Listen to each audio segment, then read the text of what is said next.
დაგარგულიების ქართულ პოლონური ოჯახი ყოველზაფხულს ტრადიციულად სამეგრელოში სოფელ ურთაში ატარებს. წელს წინასწარ დაგეგმილი შვებულებისთვის განსაზღვრული გეგმები ერთმა იდეამ შეაცვლევინეთ, რომლის განხორციელებაში მთელი სოფელი ჩაერთო. ეს არის სათემო შეხვედრის ადგილი და ესეთი სათამაშო მოედანი ბავშვებისთვის ჩვენ სოფელში, ურთაში.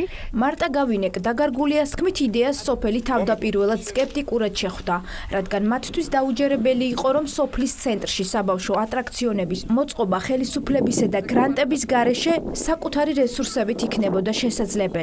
პოლონეთში ყველგან სადაც დავდიოდი, ამ იდეაზე ვლაპარაკობდი და არის ესეთი ონლაინ პლატფორმა Better Place ქვია, ეს არის crowdfunding. ანუ პრინციპი ესეთია, რომ შენ იდეაზე ლაპარაკობ, ანუ უნდა აუხსნა და ხალხი დებს ფულს თავისით.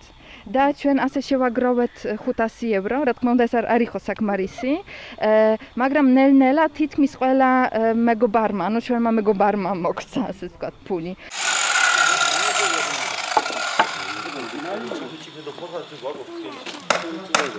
ამის შემდეგ საბავშვო ატრაქციონების მშენებლობაში თითქმის მთელი სოფელი ჩაერთო. როდესაც მოვიდა მარტა და დათო და ჩამოიტანეს ეს იდეა, ყველა ვიყავით შეშფოთებული, იმიტომ რომ არ ველოდით თუ როგორი იქნებოდა ეს, არ წარმოგვედგინეთ. თავშეყრის ადგილი იქნება. აი ამ ეს რო აგვიხსნეს, ამიტომ ყველა სიხარულით შეხვდა. ყველა თან გვერდში გვიდგას, რაღაცა წვრილი შეაქვს და აკეთებს თავისაკ.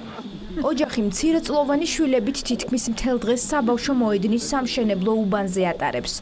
დათო გატაცებით გვესაუბრება თითოეული ატრაქციონის დანიშნულებაზე. ამას შევარქვით პირამიდა.